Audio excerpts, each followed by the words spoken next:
wabarakatuh. Perkenalkan, nama saya Okta Novianti dengan NIM 2002-10003, jurusan Administrasi Publik, Fakultas Ilmu Sosial dan Ilmu Politik.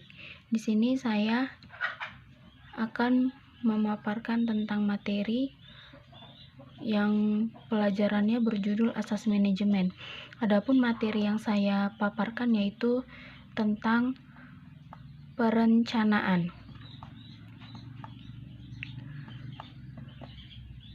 Apa sih perencanaan itu? Jadi, perencanaan merupakan salah satu fungsi dari manajemen yang paling penting, di mana di dalamnya terdapat aktivitas mendefinisikan tujuan organisasi, membuat strategi, serta mengembangkan rencana kerja organisasi. Dan perencanaan juga sering disebut dengan planning.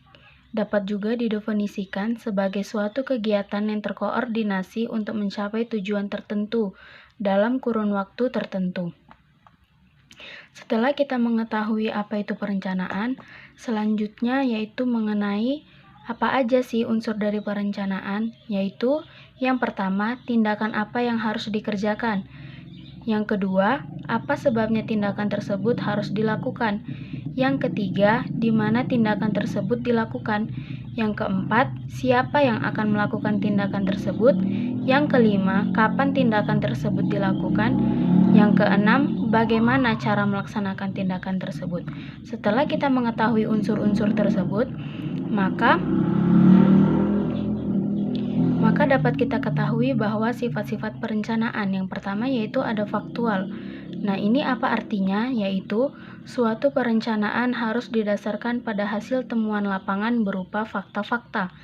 Yang kedua ada rasional. Nah, ini apa maksudnya? Yaitu di mana sebuah perencanaan harus masuk akal dan bukan merupakan angan-angan.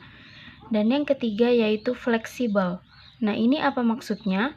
Yaitu perencanaan itu tidak boleh kaku, tetapi mengikuti zaman dan perubahan situasi dan kondisi, sehingga pelaksanaannya tidak terjebak dalam suatu keadaan yang statis. Yang keempat, ada yang namanya berkesinambungan. Ini apa maksudnya? Yaitu di mana sebuah perencanaan itu dibuat secara kontinu. Artinya, perencanaan itu berkelanjutan tanpa adanya batasan oleh absolutisme, ruang, dan waktu.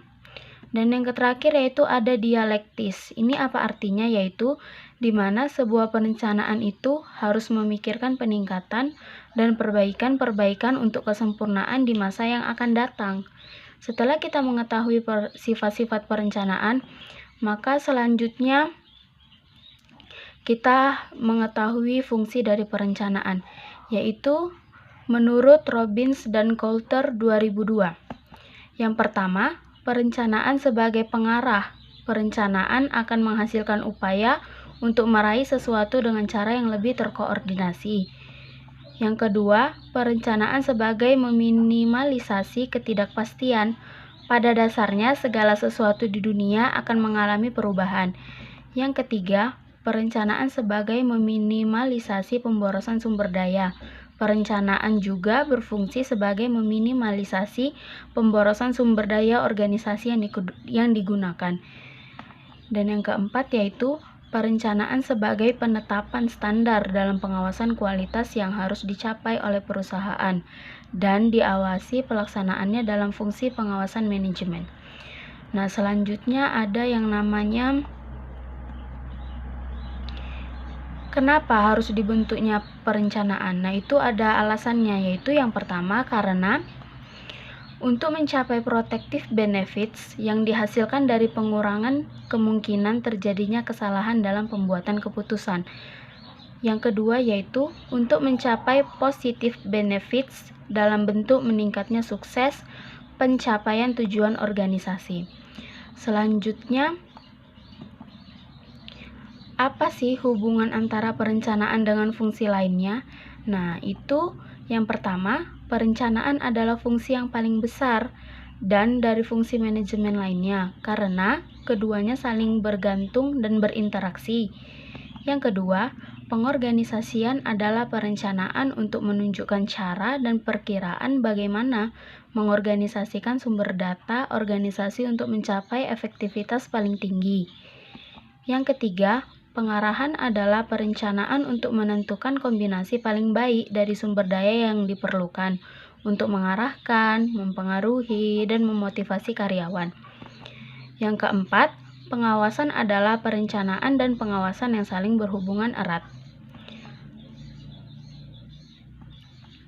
Selanjutnya ada yang namanya kelebihan. Apa sih kelebihan dari perencanaan itu? Nah, jadi kelebihannya yang pertama yaitu membantu manajemen untuk menyesuaikan diri dengan perubahan yang dapat terjadi. Yang kedua, memungkinkan manajemen memahami keseluruhan gambaran operasi yang diinginkan. Yang ketiga, membantu penempatan tanggung jawab secara jelas dan tepat. Yang keempat, memudahkan dalam melakukan koordinasi di antara berbagai bagian organisasi. Yang kelima, membuat tujuan lebih khusus, terperinci, dan lebih mudah dipahami.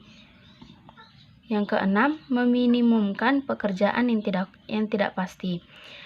Setelah kita mengetahui dari kelebihan itu, pastinya ada kekurangan. Nah, jadi apa sih kekurangan dari perencanaan itu? Kekurangannya yaitu yang pertama, pekerjaan yang tercakup dalam perencanaan terkadang berlebihan atau tidak sesuai dengan kenyataannya. Yang kedua, perencanaan cenderung menunda kegiatan.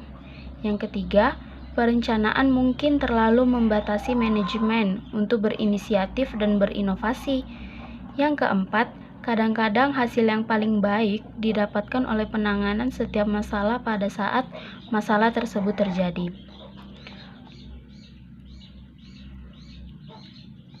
Oke, baiklah, sampai di sini saya mau memaparkan tentang materi perencanaan untuk melengkapi tugas dari Ibu Risna Dewi, yaitu dosen mata kuliah asas manajemen, dan saya ingin meminta maaf apabila ada kata-kata yang kurang dari pemaparan materi saya, dan saya ingin mengucapkan terima kasih kepada teman-teman yang telah menonton saya. Semoga materi yang saya paparkan bisa memberikan hal positif bagi teman-teman saya untuk belajar lebih giat. Terima kasih.